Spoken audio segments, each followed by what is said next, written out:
The shovel hit Amara Bennett before she could turn around. She fell hard, her face slamming into the cold October earth of the Catskill forest floor. Pine needles pressed into her cheek. Blood, warm, metallic, wrong, filled her mouth. Through blurred vision fragmenting at the edges, she saw them. Dylan Crawford and his two friends, silhouettes against the moonlight filtering through bare October branches. This was it. This was how she died. In the same woods where her parents had died 5 years ago, in a mysterious accident that was never solved. The woods she'd loved since childhood, where she'd learned the names of trees and birds and seasons. The woods that had always felt like sanctuary until tonight. Until Dylan's text had lured her here with a lie about needing to talk. Until she'd been stupid enough to come alone. Dylan crouched beside her, and she could see his face now, twisted with something that might have been regret or might have been rage. She couldn't tell anymore. Couldn't tell anything except that her body had stopped obeying her commands to move, to run,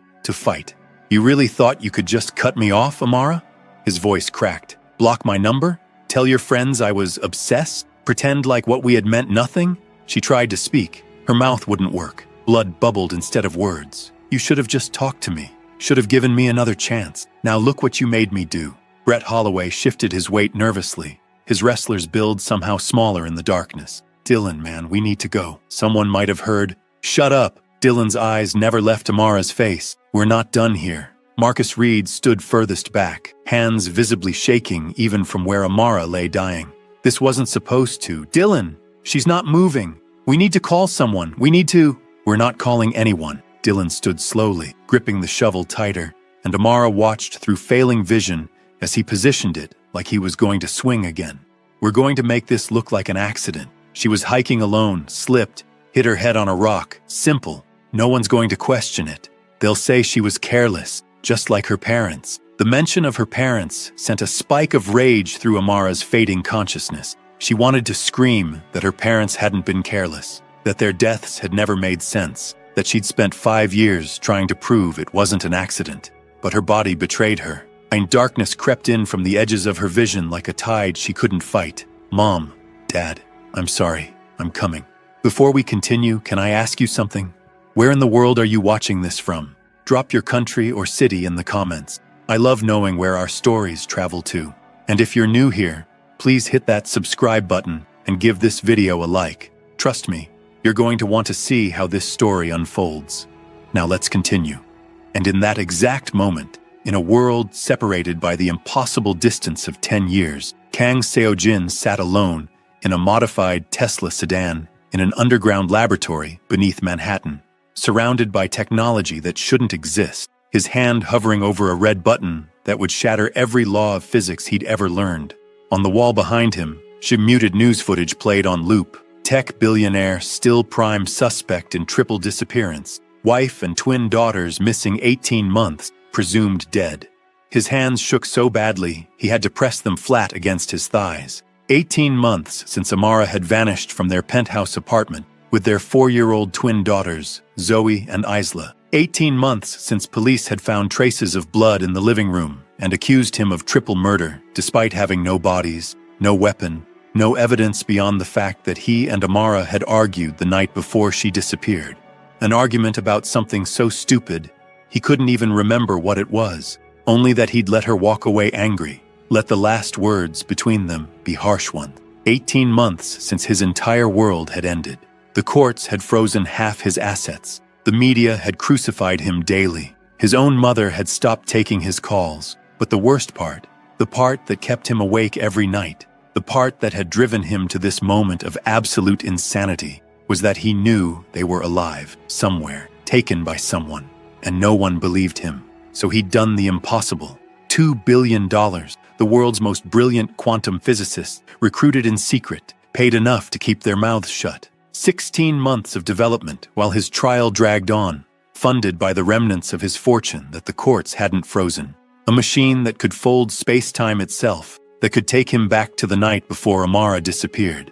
Back to a point where he could stop the argument, stop her from leaving, stop whatever had happened next. The machine hummed around him now, technology embedded in every surface of the car, displays showing energy readings that climbed steadily toward critical mass, equations scrolling past faster than he could read them even though he'd memorized them months ago.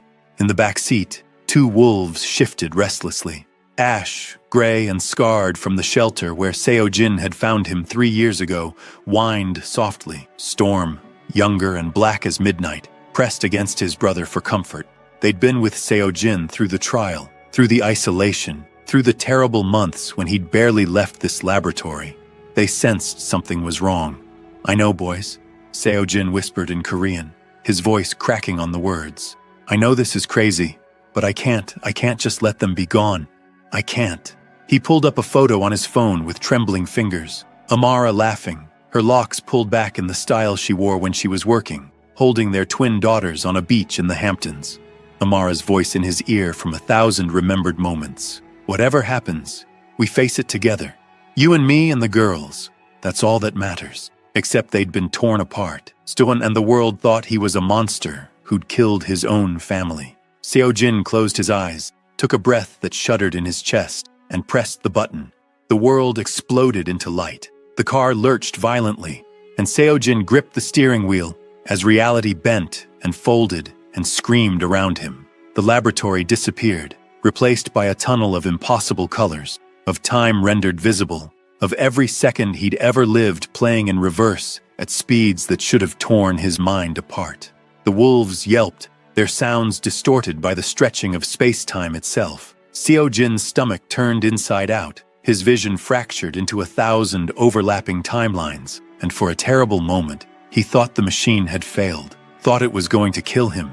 The dashboard display flickered, temporal displacement active. The destination, March 15, 2023, 18 months ago. But then the numbers glitched, shifted, changed too fast to follow.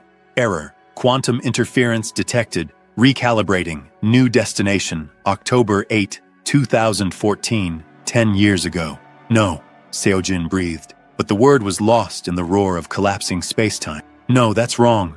I need—" The car slammed into Earth with a force that would have killed him if the temporal field hadn't absorbed most of the impact. Trees materialized around him in the sudden shocking silence of arrival. Cold October air rushed through windows that had automatically opened to equalize pressure. The smell of pine and damp soil and something else underneath it, something copper and wrong. Blood. Seo-jin's hands were still locked on the steering wheel, his whole body shaking from the violence of the jump. Behind him, Shunta, Ash, and Storm scrambled to their feet, confused but unharmed by the temporal shielding he'd built into the car. Seo-jin forced his eyes to focus on the dashboard display, and his heart sank like a stone. Arrival confirmed. October 8, 2014, 11:47 p.m. Location, Catskill Mountains, New York, 10 years ago. Not 18 months, not the night before Amara disappeared. 10 years before they had that fight. 6 years before Zoe and Isla existed. 10 years before any of the future he was trying to save had even begun.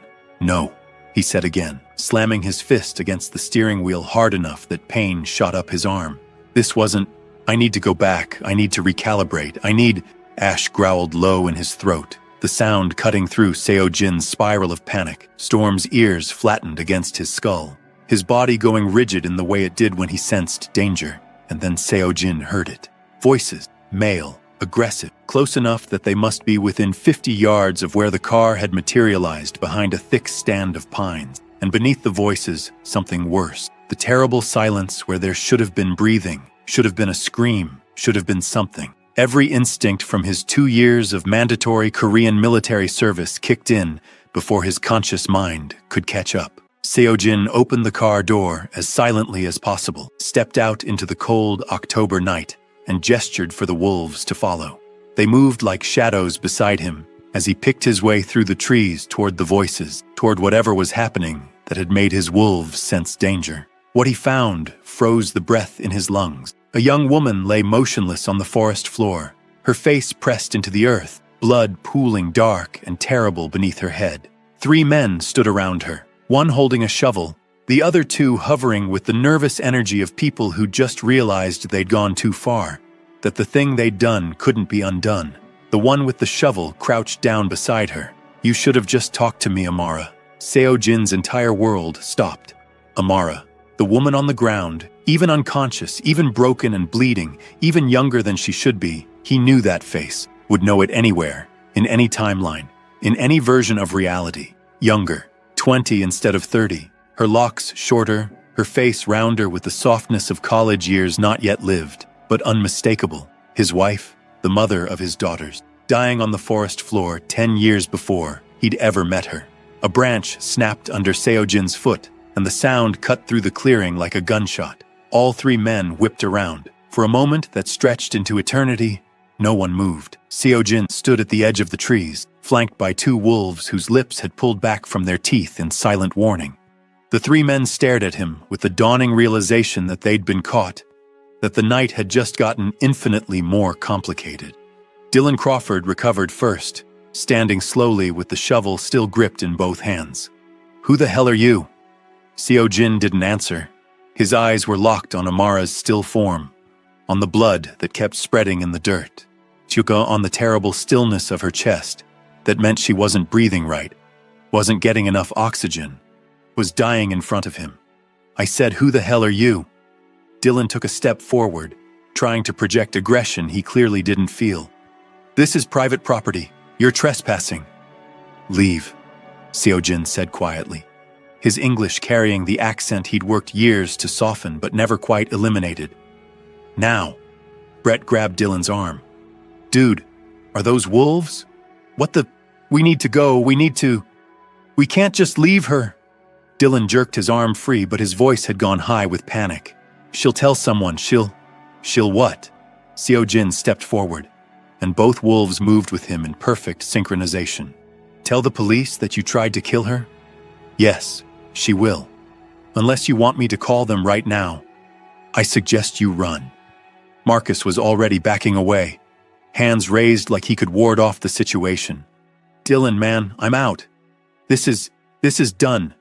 I told you this was crazy. I told you—" "Shut up, Marcus." Dylan's voice cracked. He looked from Seojin to the wolves to Amara and back again, his face cycling through rage and fear and desperation. "You don't understand.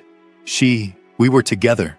She was mine and you don't get to— I don't care." Seojin cut him off. "Leave, or I release the wolves. Your choice." For a long moment, Dylan stared at him, then at Storm, who had begun to growl in a way that made the hair on Seojin's own arms stand up. Then at Amara one more time. "This isn't over," Dylan hissed, but his hands were already loosening on the shovel. "You have no idea what you just— It's over," Seojin said flatly. "Go." Dylan threw the shovel down hard enough that it stuck in the earth a few feet from where it had been used as a weapon. Brett was already running. Marcus hesitated for just a second, looked at Amara with something that might have been regret, then turned and disappeared into the trees. Dylan lingered longest, his face working through emotions too fast to track. Then he ran. The sound of their retreat faded quickly, leaving only the rush of wind through bare branches and Amara's terrible, shallow breathing. Seojin crossed to her in 3 strides and dropped to his knees beside her. His hands shook as he reached out to check her pulse, weak and thready against his fingers, her skin already too cold. Blood matted her locks, soaked into the collar of her jacket, pooled on the ground beneath her head. Her eyes were closed, her face slack in a way that terrified him more than anything else. "Amara," he whispered, and heard his voice break on her name. "Amara, can you hear me?" Nothing. No response. Just that terrible, shallow breathing that told him she was alive but barely, that she was slipping away, that he was about to watch her die, and he had a choice to make. If he helped her, he could change everything. The timeline, causality, the future itself. He could erase his own daughters from existence, prevent the very marriage that had given him the only real happiness he'd ever known, create a paradox that might destroy them both. But if he didn't help her, she would die here, tonight, on October 8th, 2014, and there would be no future at all. No meeting 5 years from now at the environmental conference where she'd given the keynote speech that had made him fall in love with her passion before he'd even known her name. No first date where they'd talked until the restaurant closed around them. No proposal in the same Catskill Mountains where she'd grown up. No twin daughters with her eyes and his stubborn determination. No life together that had been imperfect and complicated and more precious than anything else in his world. She would just die, and the universe would continue without her, without them. Seo-jin looked at the wolves. Ash had moved to Amara's other side and was nudging her hand gently with his nose, whining in the way he did when he knew someone was hurt. Storm positioned himself between them and the direction Dylan had run, still on guard. "I know," Seo-jin whispered to them, to himself, to whatever force had sent him to this exact moment. "I know what we have to do." He slipped his arms carefully beneath Amara's shoulders and knees, lifting her as gently as possible though she was dead weight, her head lolling against his chest. She was lighter than his Amara, younger, her body not yet carrying the muscle she'd build over the next 10 years of fieldwork and motherhood. But she was still her, still the woman he'd loved, still the mother his daughters needed to exist, still the person whose absence had broken him so completely that he'd built a machine to shatter time itself. "I've got you," he said softly, knowing she couldn't hear him but needing to say it anyway. "I've got you. You're going to be okay." With the wolves leading the way through the darkness, Seo-jin carried Amara deeper into the Catskill woods. His arms burned within minutes. Amara wasn't heavy, but dead weight was always harder to carry than someone who could help hold themselves, and Seo-jin's body was that of a billionaire who worked out in expensive gyms, not someone who regularly carried unconscious people through forests. His dress shoes, still the leather ones he'd been wearing in the laboratory because he hadn't thought about practical footwear when building a time machine, slipped on wet leaves and loose stones. Blood from Amara's head wound soaked through his shirt, warm and terrible against his chest. His mind raced in circles. What have I done? I was supposed to go back 18 months, find Amara and the girls before Victor Han's men took them, stop it from happening. Instead, I'm 10 years in the past, holding a woman who doesn't know me yet, who won't know me for another 5 years, who might die before we ever get the chance to meet, but she was dying. That was real. That was immediate. That was something he could actually fix with his own 2 hands, instead of abstract equations and quantum fields. The machine sat somewhere behind them, camouflaged by the temporal shielding that would make it invisible to anyone who looked directly at it, locked against anyone who tried to access it. He'd have to retrieve it later, somehow, when Amara was safe and he could think straight. Right now, Ash stopped abruptly, ears pricked forward. Storm circled back to position himself protectively next to Seo-jin. And both wolves focused on something ahead through the trees. Light, warm and steady. Not moonlight, not flashlights. The yellow glow of windows lit from inside. A cabin.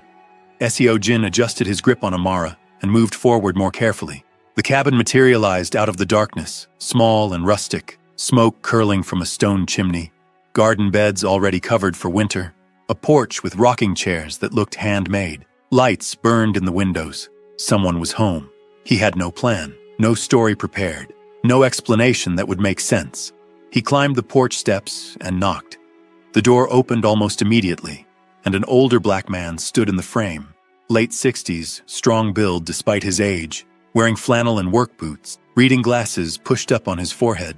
His eyes went from Seo-jin's face to Amara's unconscious form, to the wolves and back again, processing the scene in less than a second.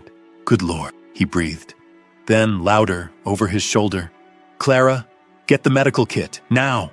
"She needs a hospital," Seo-jin started, his voice rough with exhaustion. I can't. Nearest hospital is 42 minutes and she won't make it with a head wound like that. Bring her inside, quickly now." The man, Henry, Seo-jin would learn later, stepped aside, and Seo-jin carried Amara into a cabin that smelled like wood smoke and cooking, and the kind of home he'd grown up believing didn't really exist outside of stories. An older black woman appeared from a back room, Clara, wearing a cardigan over a house dress, reading glasses on a chain around her neck. She took one look at Amara, and her entire demeanor shifted from domestic grandmother to the nurse she must have been in another life. "Dining table, lay her flat. Henry, boil water and bring me clean towels. You." She focused on Seo-jin with the kind of direct gaze that saw through bullshit. "What's your name?" "Seo-jin. Kang Seo-jin. I need you to hold pressure here." She guided his hands to the wound on Amara's head.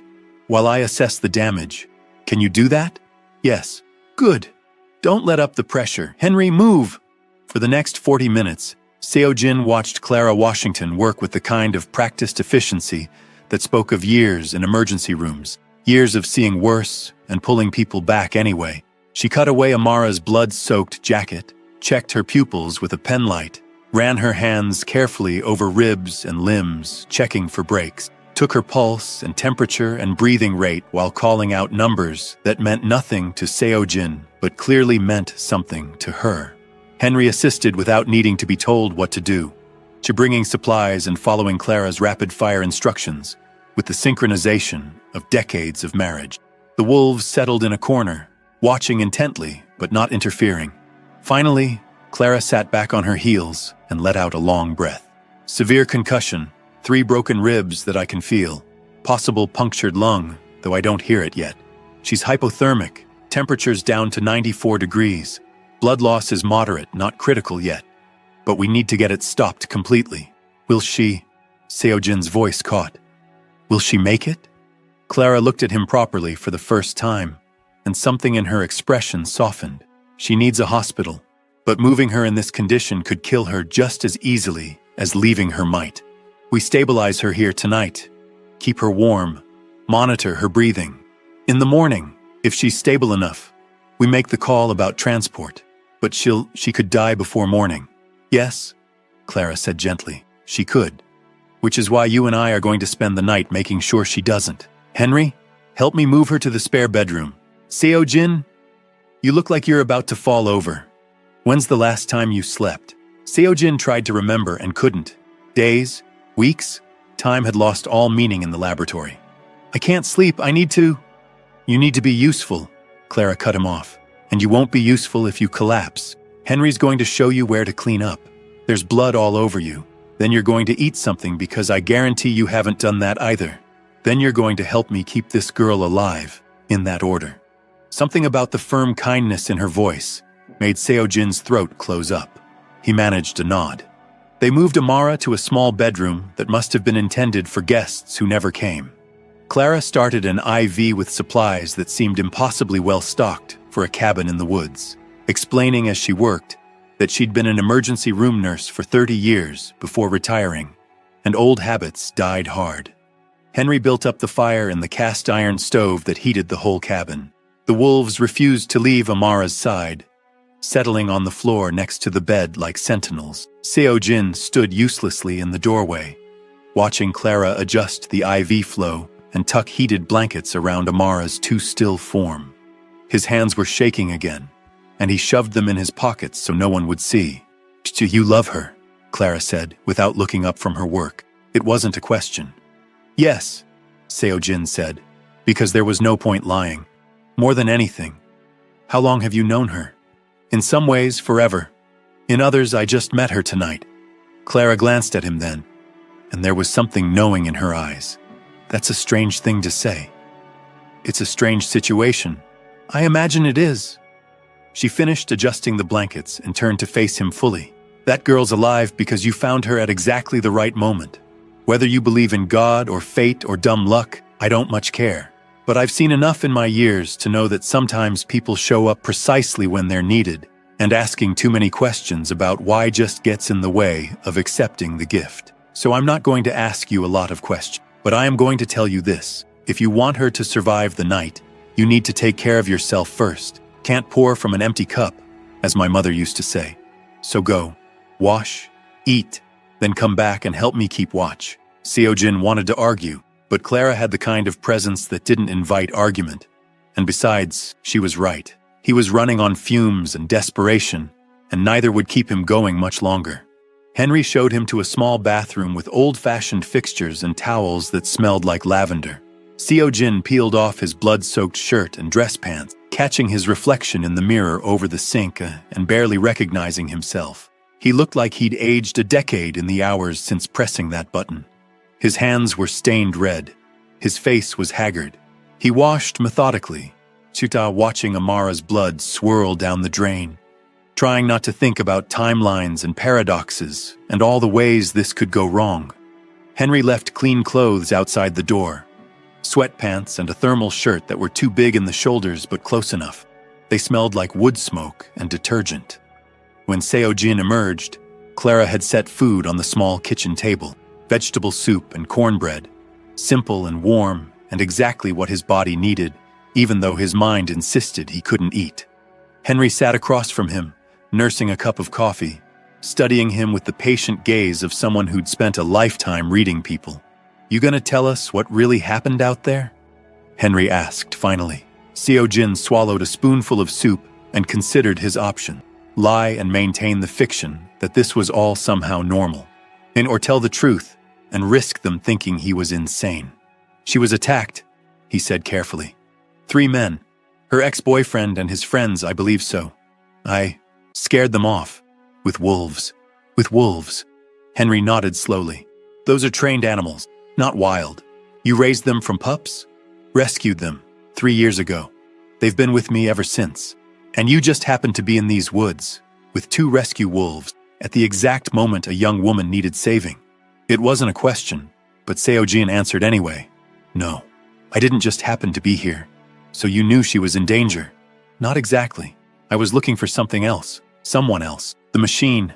He stopped, realizing how insane it was going to sound.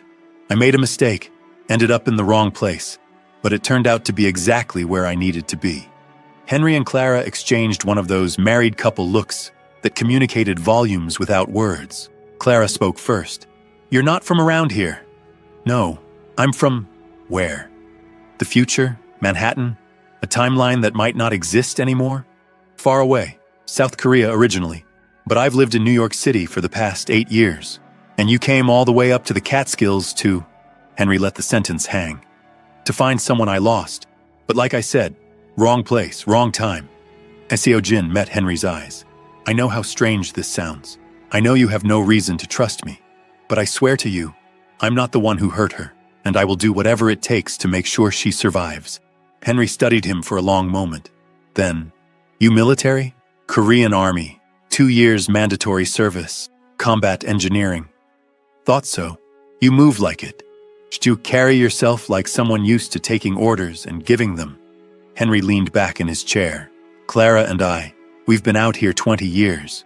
Came here to get away from the noise of the city, the violence, all the broken parts of the world we couldn't fix. Built this cabin ourselves, grow most of our own food, mind our own business. And in 20 years, we've seen a lot of strange things in these woods. But you?" He smiled slightly. "You might be the strangest thing yet." "I apologize for the intrusion." "Don't." Clara's voice was firm. "That girl's alive because you showed up, however you managed it. We're not going to question that. But we are going to ask, what happens when she wakes up? If you're still watching, drop a comment and let me know what you think is going to happen next. And don't forget to share this story with someone. Trust me, they're going to want to see where this goes." Seo-jin had been asking himself the same question for the past hour. "I don't know. Are you planning to tell her the truth about why you were really out there? What truth would that be?" Henry's eyes crinkled at the corners. "The one you're not saying. The one about whatever machine you mentioned that made a mistake. The one about being in the wrong place at the wrong time, except it was somehow exactly right." Seo-jin set down his spoon carefully. "If I told you the truth, you wouldn't believe me." "Try us," Clara said. And maybe it was exhaustion, or the surreal nature of the entire night, or the fact that these strangers had taken him in and saved Amara's life without asking for explanations. Maybe it was the kindness in their faces, or the way they'd created a home that felt like something out of a dream, or the simple fact that he'd been carrying this impossible secret for so long that it had become its own kind of weight. Whatever the reason, Seo-jin told them. He told them about the future, about meeting Amara 5 years from this night at a conference in Boston, where she'd given a presentation on forest conservation that had made his heart stop, about their first date that had lasted 6 hours, about falling in love so completely it had terrified him, about the proposal in these same mountains where she'd grown up, about their twin daughters, born 6 years later with her eyes and his smile, and a stubbornness that came from both of them.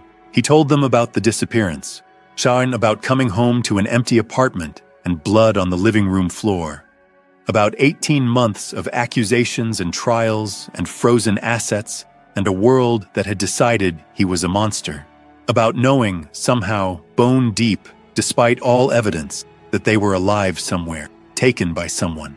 He told them about the machine, about $2 billion and 2 years of work and physics that shouldn't be possible, about pressing a button intending to go back 18 months to stop the disappearance from happening, and instead arriving here now, 10 years too early. He told them about seeing Amara dying on the forest floor and making the choice to save her even though it might erase his daughters from existence, might create a paradox that destroyed them both, might change everything in ways he couldn't predict. When he finished, silence filled the cabin, broken only by the crackling of the fire and the distant hoot of an owl outside. Then Clara started laughing. Not mockery, not disbelief, just genuine warm laughter that crinkled the corners of her eyes. "Henry," she said, wiping her eyes, "you hearing this?" Henry was grinning. "I asked for the truth. I surely got it." "You don't believe me," Seojin said flatly. "Didn't say that." Henry's expression turned serious. "I said you gave us one hell of a story.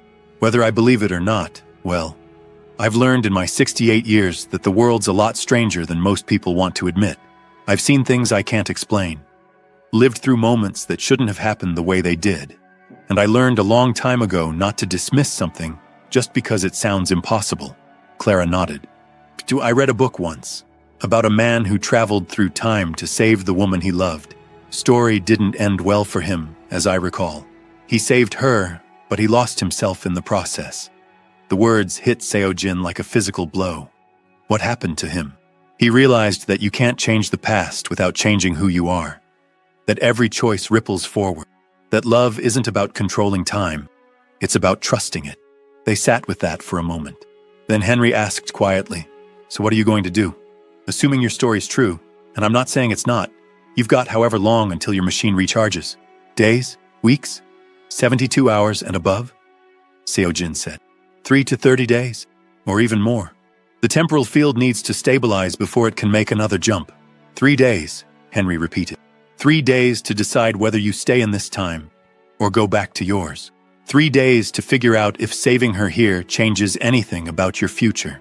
3 days to choose between the woman lying in that bed and the daughters who won't exist for another 6 years. "I have to go back," Seojin said, but his voice lacked conviction. "My wife, my daughters, Zoe and Isla, they're out there somewhere, alive, waiting for me to find them. I can't abandon them. They're 10 years away from existing," Clara pointed out gently. "But that girl in the spare room, she's here now, dying 3 hours ago, alive now because of you. Maybe your machine didn't malfunction. Maybe it sent you exactly where you needed to be. To save her so she can grow up to be kidnapped with my daughters? So I can spend 18 months accused of killing them all? That doesn't make sense. Doesn't have to make sense. Time rarely does." Henry stood, carried his coffee cup to the sink. "But I'll tell you what I learned teaching high school history for 30 years. Time isn't a straight line like we think it is. It's more like a river. It flows, it bends, it finds its own course. You can throw stones in and change the current for a moment, but the river's going to keep flowing. Maybe you being here tonight is one of those stones. Maybe it changes everything. Maybe it changes nothing. But either way, that girl's alive because you threw the stone. And that's something." Seojin wanted to argue, wanted to insist there had to be a plan, a way to fix everything, a path forward that didn't require impossible choices. But exhaustion was catching up to him, dragging at his thoughts, making it hard to think straight. Clara seemed to sense it. "Come on. I'll show you where you can rest. Not sleep, I know you won't, but at least sit somewhere comfortable while we keep watch." The spare bedroom was small and warm, heated by the wood stove whose chimney ran through the wall. Amara lay exactly as they'd left her, still as death, except for the shallow rise and fall of her chest. The IV dripped steadily. The wolves hadn't moved from their positions on either side of the bed. Clara had set up a chair near the headboard. Seojin sank into it gratefully, every muscle in his body aching in ways he hadn't noticed until he stopped moving. "I'll check on her every 2 hours, Clara said. "You call me if anything changes, if her breathing gets worse, if she starts to wake up, if anything seems wrong. Don't try to be a hero and handle it yourself. Understood?" "Understood." She paused in the doorway. "For what it's worth, I think you did the right thing, saving her, whatever that costs you down the line. She's alive because you chose her life over your certainty. Not many people would make that choice. Then she was gone, leaving Seo-jin alone with the woman he loved and the wolves who'd followed him through time. He reached out carefully and took Amara's hand, the one without the IV, her fingers limp and cold in his grip. Younger fingers, bikes without the calluses she'd developed from years of fieldwork, without the thin silver ring he'd given her on their first anniversary. "I don't know if you can hear me," he said softly in Korean, the language he'd always used for the things that mattered most. "I don't know if any part of you knows I'm here, but I need you to fight. I need you to survive this night, and the next one, and all the ones after that until you grow into the woman I met 5 years from now, until you become the mother of my daughters, until you become the person whose absence broke me so completely I shattered time to find you." Amara's face didn't change. Her breathing stayed shallow and pained. "I know this is selfish," Seo-jin continued. "I know I'm asking you to survive so you can grow up to meet me, to fall in love with me, to have my children, to be taken from me. I know that's a terrible thing to ask, but I also know that the time we had together was worth it. Every moment, every fight, every perfect, imperfect day. And our daughters, Zoe and Isla, they're worth it too. They're worth everything." Storm whined softly and rested his head on the bed near Amara's other hand. "The wolves like you," Seo-jin said, switching back to English. "They always have. Even in the future. Even when you're grown up and married to me and tired of me bringing stray animals home, you'll let me keep these two. You'll say they're part of the family, that they chose us." He fell silent, watching her breathe, counting each shallow inhale and praying for the next one. Somewhere around 3 in the morning, Clara came to check vitals. Pulse, weak but steady. Temperature, up to 96 degrees, still too low but improving. No signs of internal bleeding worsening. The IV bag was half empty. "She's stable," Clara murmured. "That's good. That's very good. When will she wake up? Could be hours, could be days. Head injuries are unpredictable." Clara adjusted the blankets. "But she's fighting, I can tell. This one's a fighter." "She is," Seo-jin agreed quietly. "In the future, she'll spend 18 months protecting our daughters from whoever took them. She'll keep them safe, keep them alive, keep them believing their father is looking for them. She'll survive hell to get back to us." Clara's hand settled briefly on his shoulder. "Then she'll survive this too. Get some rest, Seo-jin. You'll be no good to her exhausted." But Seo-jin didn't rest. He sat watch through the long, cold hours before dawn, holding Amara's hand, Wanku watching her breathe, and trying not to think about all the ways this could go wrong. The sun rose slowly, filtering through lace curtains and painting the room in shades of gold. The wolves stirred, stretched, padded to the door and back. Amara's breathing had grown steadier through the night, deeper, less labored. Her temperature was up to 97 degrees when Clara checked at 8 a.m. "She's improving," Clara said with quiet satisfaction. "Out of immediate danger, I'd say. Now we just wait for her to wake up." That happened on the 3rd day. Seo-jin had just returned from a walk with the wolves. Clara had insisted he get some air before he lost his mind from sitting still. When he heard Clara call his name from the cabin, he ran. Amara's eyes were open, confused and frightened and very much alive. "Easy, Chaku sweetheart," Clara was saying, one hand on Amara's shoulder keeping her from sitting up too fast. "You're safe. You're in my home. You've been unconscious for 3 days." "Where?" Amara's voice was rough from disuse. "What happened?" "You were attacked in the woods. Do you remember?" Fragments of memory played across Amara's face. Fear, pain, Dylan's twisted expression. "He hit me. Dylan hit me with a shovel." "I know. But you're safe now. The man who found you scared them off." Clara glanced at the doorway where Seo-jin stood frozen. "He's been here with you the whole time." Amara's eyes found him, and Seo-jin felt the impact of her gaze like a physical thing. She was looking at him the way someone looks at a stranger, because that's what he was to her. A stranger who'd saved her life for reasons she couldn't possibly understand. "Who are you?" she asked. Seo-jin stepped into the room slowly, careful not to crowd her. "My name is Kang Seo-jin. I found you in the woods 3 nights ago. You were badly hurt. I brought you here to Henry and Clara's cabin. They saved your life. Why? Why did I bring you here? Why did you help me at all? It was a fair question, one he didn't have a good answer for. Not one she'd believe. Because I couldn't watch you die, he said simply. Amara studied him with those eyes he knew so well. Even though she didn't know him at all. Do I know you? No, not yet. Then why do you keep looking at me like that? Like what? Like you. You're looking at someone you have known for years. Seo-jin's throat closed. Of course she'd noticed. Of course, even in this younger, injured version of herself, she'd still have that ability to read people, to see through bullshit, to ask the questions that mattered. Because I am, he said quietly. I just didn't know I'd lost her until I found her again. Clara cleared her throat. I'm going to give you two some time to talk. Amara, honey, you're safe here. Seo-jin's not going to hurt you. Neither are those wolves. Yes, there are wolves, don't panic. They're trained and they're friendly. I'll bring you some broth in a bit. You need to get your strength back. She squeezed Amara's hand and left, closing the door softly behind her. Amara looked from Seo-jin to the wolves to the IV in her arm and back. This is really weird. I know. Are you going to tell me what's really going on? Because I'm pretty sure I couldn't watch you die isn't the whole story. Seo-jin pulled the chair closer to the bed and sat, keeping his movements slow and non-threatening. Ash came over and rested his head on Seo-jin's knee. Storm stayed near the door, still on guard. If I told you the whole story, Seo-jin said carefully, you wouldn't believe me. Try me. I just woke up from a 3-day coma in a stranger's cabin with wolves in the room. My bar for believability is pretty low right now. Despite everything, Seo-jin almost smiled. This was the Amara he knew, sharp and direct and refusing to accept easy answers. All right, but you asked for this. He took a breath.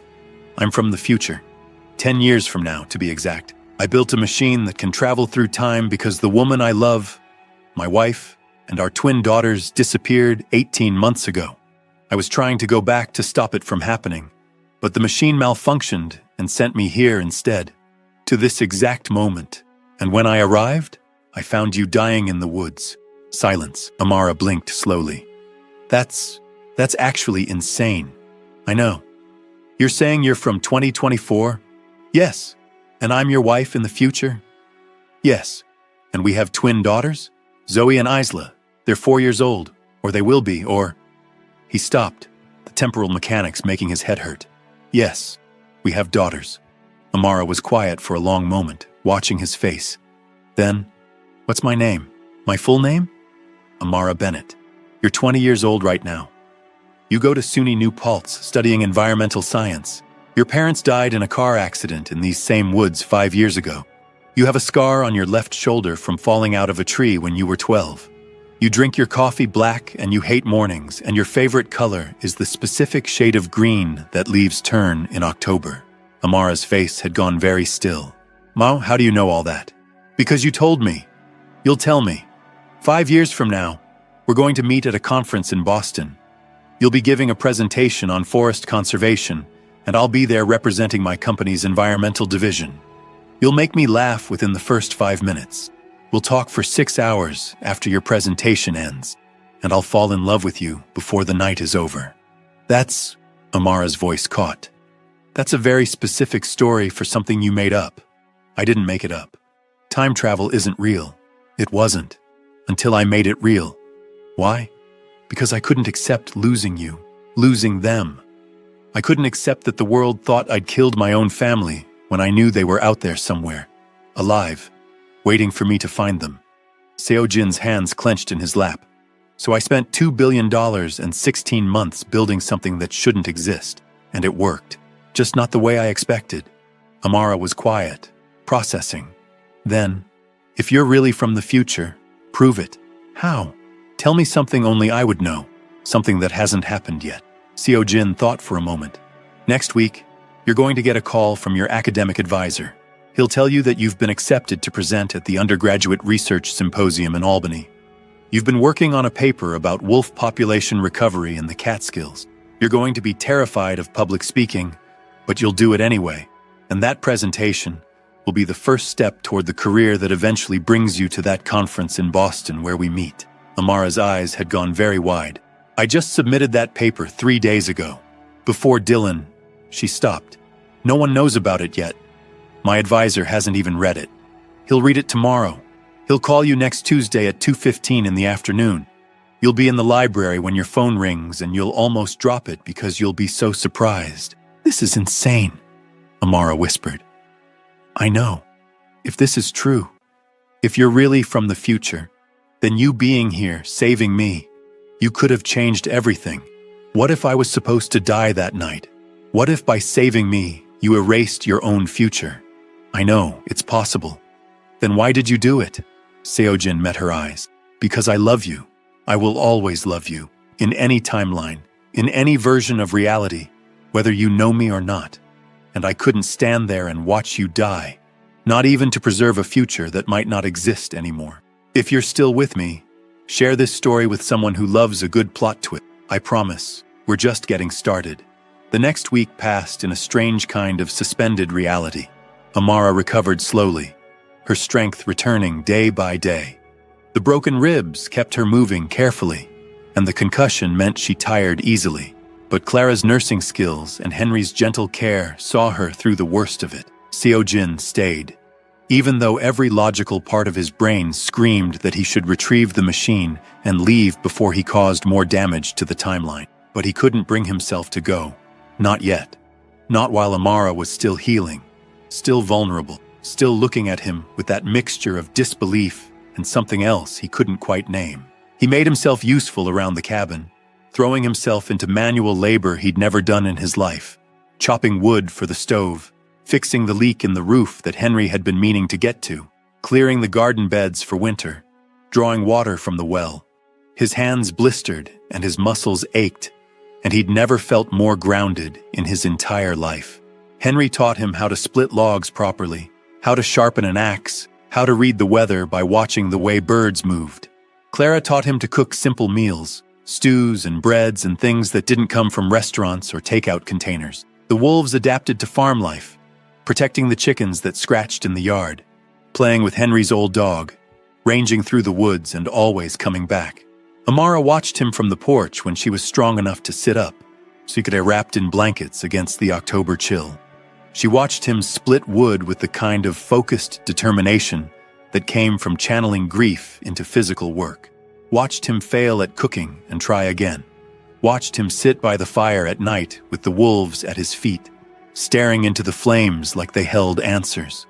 On the 6th day, she finally asked, "What was I like in the future?" Seojin looked up from the firewood he'd been stacking. Strong, brilliant, stubborn as hell. You spent your whole career fighting for forest conservation, protecting the places that couldn't protect themselves. You never backed down from a fight, even when you should have. You were, he smiled slightly.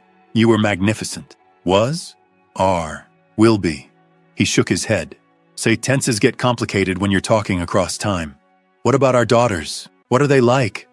Seojin's chest ached. Zoe's the brave one. Fearless.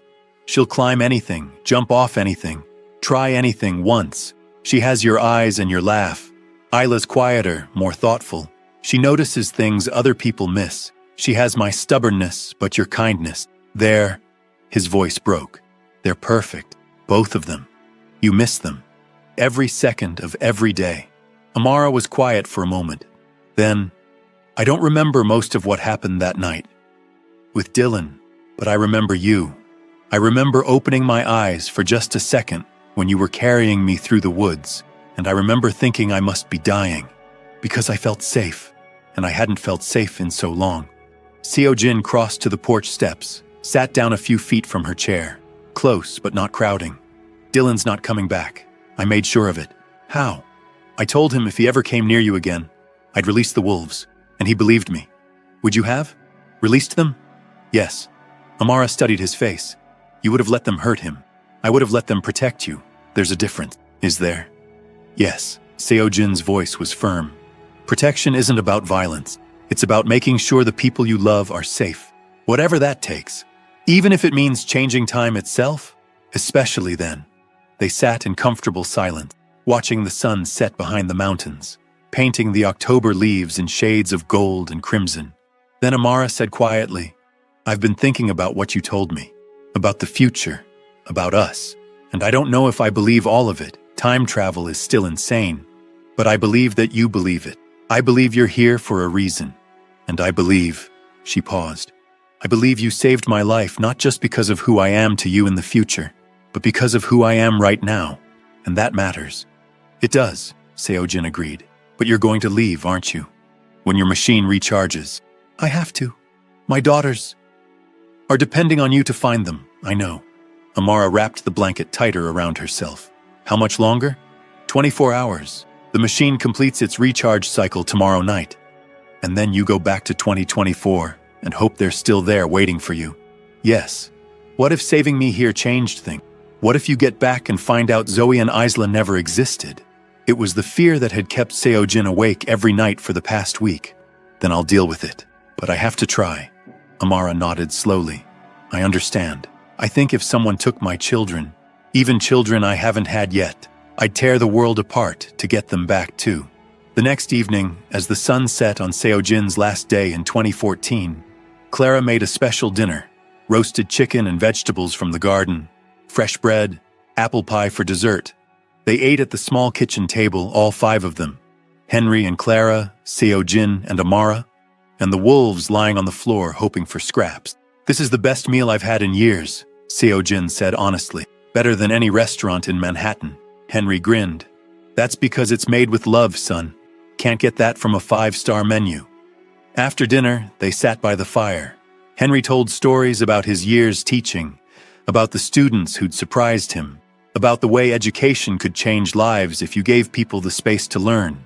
Clara talked about her years in the ER, about the lives saved and the lives lost, and the strange peace she'd found in these mountains after decades of chaos.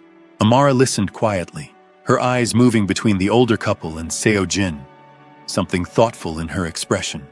Finally, around 10 o'clock, Henry said, Seo-jin, walk with me for a minute. They stepped out onto the porch, leaving the women inside. The October night was cold and clear. Stars scattered across the sky in patterns Seo-jin had forgotten existed in a world with too much light pollution. You love this, Henry said. It wasn't a question. What? This. The simplicity of it. The work, the food, the quiet, the way time moves differently out here. Seo-jin couldn't deny it. Yes, I do. I didn't realize how much I needed this until I had it. Clara and we chose this life 40 years ago. Walked away from careers and money and all the things people told us mattered, and we've never regretted it. Not once. Henry leaned against the porch railing. But we made that choice together. We had each other. You're about to go back to a world where you're facing everything alone. I have to find my wife, my daughters. I know. I'm not saying don't go. I'm saying remember this. Remember what it feels like to slow down, to do work with your hands, to sit by a fire with people who care about you. Because whatever you find when you get back, whether your girls are there or not, whether the timeline's changed or not, you're going to need something to hold on to, something that reminds you what matters. Seo-jin felt his throat close up. Thank you. For everything. For taking us in, for saving her, for treating you like family? Henry smiled. That's what we do. It's who we are and you. He clapped Seo-jin on the shoulder. You're a good man. Whether you came from the future or not, whether your story's real or not, you're a good man who saved a young woman's life. That's all that matters to me. They stood in comfortable silence for a moment. Then Seo-jin said, I wish I'd met you years ago, before I became what I am now. Maybe I would have made different choices. You made the choices you needed to make to become the man who could build a time machine to save his family. Don't regret that. Just remember, there's more than one way to be strong. Inside, Clara was showing Amara photos in an old album. Their wedding, their children who lived far away now, the cabin being built log by log. Amara was laughing at something Clara said, and the sound hit Seo-jin like a physical blow. He'd heard her laugh 1,000 times in the future, but somehow it sounded different here. Younger, to less weighted by all the things that hadn't happened to her. Clara caught his eye and smiled knowingly. An hour later, when Clara and Henry had retired to their bedroom, Seo-jin and Amara sat on the porch in the old rocking chairs, wrapped in blankets, watching the stars. I have to tell you something, Amara said quietly. And I want you to just listen, okay? Don't interrupt, okay? She took a breath. I've been thinking a lot this past week about what you said. About the future, about us, about our daughters.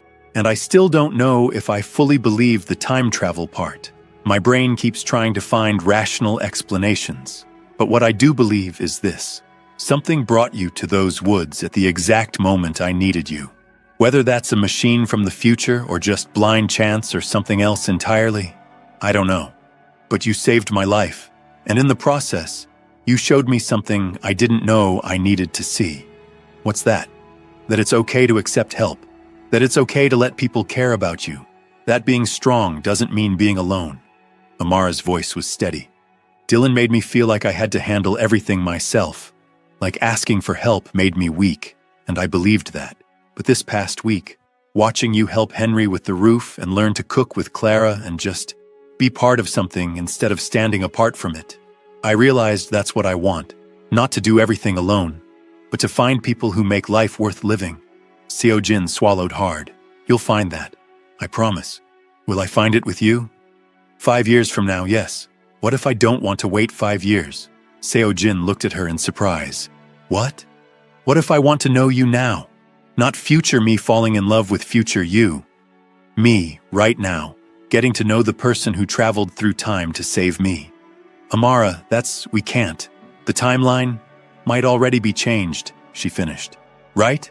You being here, saving me, spending this week with me, maybe that already changed everything. Maybe your daughters won't exist no matter what you do. Or maybe they will. Maybe time is more flexible than you think. Maybe the future finds a way to happen regardless. I can't risk it. I can't risk them. I know, and I'm not asking you to stay.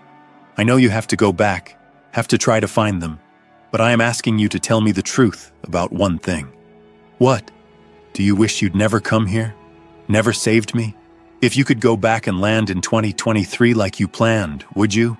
Seo-jin thought about it honestly. About the past week of chopping wood and failed cooking and quiet conversations by the fire, about watching Amara heal, about the wolves playing in the yard, about Henry's stories and Clara's wisdom, about feeling more grounded and real than he had in years, despite being 10 years away from everything he knew. No, he said finally, I wouldn't change it. Even if saving you means I lose everything else, I wouldn't change this week. Amara smiled slightly. Good. Because I wouldn't change it either. They sat in silence for a while longer. Then Amara said, When you go back, if you find our daughters, will you tell them about me? About this version of me? I'll tell them their mother was brave and strong and kind even when she was just 20 years old and healing from something terrible. I'll tell them she survived. Tell them, Amara's voice caught. Tell them I loved them, even before I knew them, even before I knew they'd exist. Tell them that. I will. At midnight, Seo-jin stood and helped Amara to her feet. She was strong enough to walk now, though she still moved carefully because of the ribs. I should go, he said. The machine.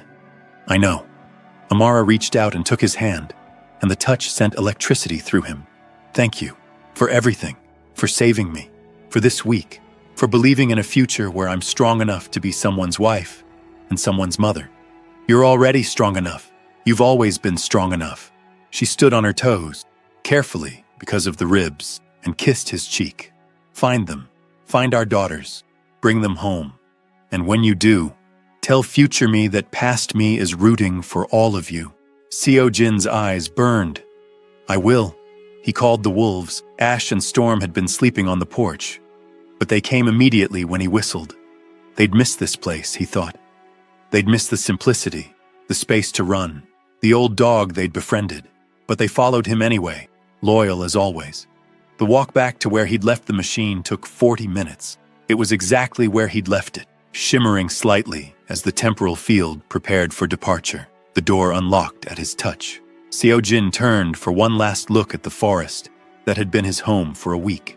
Somewhere behind him, Amara was making her way back to the cabin, to Clara and Henry, to the life she'd continue living. In 5 years, she'd graduate. In 7, she'd get her master's degree. In 9, she'd present at a conference in Boston where a certain Korean CEO would fall in love with her presentation before he fell in love with her. Or maybe none of that would happen now. Maybe he'd changed everything by being here, but he'd saved her. That was real. That was something he could hold on to, regardless of what came next. "All right, boys," he said to the wolves. "Let's go find our girls." The wolves jumped into the back seat. Seo Jin settled into the driver's seat, pulled up the temporal controls, and set the destination. October 9th, 2024. The present, his present, the world where his daughters were waiting. He pressed the button. The world exploded into light and sound, and the sensation of falling through every moment at once. The forest disappeared, replaced by that impossible tunnel of compressed time. The machine shuddered and groaned, fought its way through space-time like a ship through a storm. And then, silence, solid ground. The laboratory. Seo Jin's laboratory in Manhattan, exactly as he'd left it except for the thin layer of dust that said only hours had passed here, despite the week he'd lived in the past. The wolves scrambled out, disoriented but unharmed. Seo Jin's hands shook as he checked the displays. Arrival confirmed, October 9th, 2024, 3:47 a.m. Time elapsed since departure, 3 hours, 22 minutes. He'd been gone less than 4 hours in present time, despite living a week in the past. Seo Jin's phone had 17 missed calls, all from his lawyer. He called back with shaking hands. "Where have you been?" Marcus Chen, his lawyer, not to be confused with the Marcus from 2014, sounded frantic. "I've been trying to reach you for hours. There's been a development, a huge development." "What happened?" "The charges have been dropped, all of them. They found evidence that you were framed, and..." Marcus paused. "And they found Amara." Seo Jin's world stopped. "What? She escaped 2 weeks ago. She's been in FBI protective custody while they built the case. She wouldn't let them contact you until they could guarantee your safety too. But she's alive, Seo Jin. Amara and the girls, they're all alive." The phone slipped from Seo Jin's hand. Alive. All 3 of them. Alive. The next 6 hours blurred together. The FBI debrief. The explanation that Victor Han, Seo Jin's business rival, had orchestrated the kidnapping to force Seo Jin to sign over his company. That Amara had been held in a private compound upstate, had protected the girls for 18 months, had finally escaped when a guard made a mistake during a transfer. That she'd asked about Seo Jin every single day. That she'd told Zoe and Isla their father was looking for them. That he'd never stop looking. That he'd find them eventually. And then, finally, the hospital. Seo Jin stood outside the private room where they were being kept safe, his hands shaking so badly he could barely open the door. But when he did, Amara looked up from the bed where she'd been reading to the girls, and her face crumpled. Seo Jin. And then the girls were running to him, Zoe and Isla, 4 years old and alive and real, and he dropped to his knees to catch them both, pulling them against his chest hard enough that they squeaked in protest. "Appa!" Isla's voice in his ear. "Appa, you found us!" "Mommy said you would." Zoe, always bolder, pulling back to look at his face. "Why are you crying?" "Because I'm happy," Seo Jin managed. "Because I'm so happy." Amara had crossed the room, and then she was there too, her arms around all 3 of them, and they stayed like that for a long time, a family reunited, broken pieces fitting back together. Later, when the girls had fallen asleep on the hospital bed between them, Amara and Seo Jin sat in the chairs by the window, holding hands, not quite believing this was real. "I need to tell you something," Seo Jin said quietly. "Something that happened while you were gone. Something impossible." "Okay." So he told her. About the machine, about pressing the button, about landing 10 years in the past, about finding her younger self dying in the woods, about the week he'd spent in 2014, and about Henry and Clara Washington, about choosing to save her even though it might have cost him everything. When he finished, Amara was quiet for a long moment. Then she said, "Describe the cabin." "What?" "The cabin where the Washingtons lived. Describe it." Seo Jin did. The stone chimney, the lace curtains, the wood stove, the rocking chairs on the porch, the way the October light came through the windows. Amara's hand tightened on his. "I need to tell you something too. Something I've never told anyone, not even you." "Okay." When I was 20, I was attacked in the woods by my ex-boyfriend and his friends. I don't remember most of it. The head injury caused some memory loss. But I remember waking up in a cabin with an older couple named Henry and Clara Washington. And I remember... She paused. I remember a man with 2 wolves, a Korean man who spoke with an accent, who told me I was going to be okay, who looked at me like he was seeing someone he loved. Seo Jin stopped breathing. I stayed with the Washingtons for 2 weeks while I healed, Amara continued. The man, he stayed too for about a week. Then he left. I tried to find him after, tried to thank him properly, but I could never find the cabin again. It was like it had disappeared. And Henry and Clara, when I tried to look them up later, I found their obituary. They'd died in a car accident 6 months after that night. The same way your parents died, Seo Jin whispered. The same way, in the same woods. Amara looked at him with tears streaming down her face. I spent years thinking I'd imagined him, the man with the wolves, that it was a hallucination from the head injury, or a dream, or my brain trying to make sense of trauma. But he was real, wasn't he? Yes, he was real. It was you. You came back and saved me. You spent a week teaching me that it was okay to accept help, okay to not be alone. And when you left, I spent the next 10 years looking for that feeling again, looking for someone who saw me the way you did that week. And you found me, Seo Jin said. No, I found you again. I'd already found you once. I just didn't realize it until now. Amara pressed her forehead against his. You saved me twice. Once when I was 20 and dying. Once when I was 30 and trapped. You broke time itself to make sure I survived. To make sure our daughters existed. To make sure we had a future. I'd do it again, Seo Jin said fiercely. I'd do it 1,000 times. They held each other while the girls slept. While the dawn broke over Manhattan. While the future they'd fought so hard for finally caught up to them. A week later, when Amara and the girls had been released from FBI protection and the media storm had died down enough to breathe, Seo Jin took them upstate, to the Catskills, to the woods where it had all begun. The cabin wasn't there anymore. Clara and Henry had died years ago, just like Amara said. And the property had been sold, and the cabin torn down. But there was a marker. A small plaque placed by some historical society noting that Henry and Clara Washington had lived there for 20 years, had been pillars of the community, had helped countless people over the years. They saved my life, Amara said softly, running her fingers over the plaque. Both of them. They saved mine too, Seo Jin said. Taught me what really matters. Zoe and Isla ran through the woods with the wolves, their laughter echoing off the trees. They didn't know this story yet, not all of it. They were too young to understand time travel and parallel timelines, and the impossible choices their father had made. But someday, Seo Jin would tell them about the week he spent in the past, about the woman he'd saved who became their mother, about the older couple who taught him that love wasn't about controlling time, but trusting it. What happened to the machine? Amara asked. The time machine? I destroyed it, Seo Jin said. I erased all the research, scrapped all the equipment, made sure no one could ever build it again. Why? Because some things aren't meant to be repeated, only remembered. He pulled her close. I have everything I need right here, right now. I don't need to change the past anymore. Do you ever wonder what would have happened if you hadn't gone back? If you hadn't saved 20-year-old me? Every day. But I think... He paused, watching their daughters play. I think time would have found a way. Maybe someone else would have saved you. Maybe you would have saved yourself. Maybe the universe wanted us to happen, and it would have made sure we did regardless. Or maybe, Amara said softly, you were always meant to go back. Maybe the timeline was always supposed to include you showing up in 2014. Maybe we were always supposed to meet twice. Once when I was 20 and once when I was 25. Maybe it all had to happen exactly the way it did to get us here. I like that version, Seo Jin said. They stood together in the woods, a family that had been torn apart and put back together, watching their daughters play with the wolves who'd followed them through time.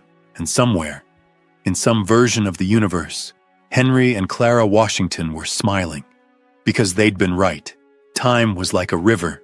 You could throw stones in and change the current for a moment, but the river kept flowing, kept finding its way to where it needed to be. And sometimes, just sometimes, the wrong turn was exactly right. Before you go, I want to ask you one last time. If you've made it this far, if this story moved you, please share it. Stories like this need to be passed on. And subscribe if you haven't already, because there are more stories coming that I promise you won't want to miss. Thank you for being here. Thank you for listening. Thank you for believing, even for a moment, that love can break the rules of time itself. K Afro Tales. The weak will become strong one day.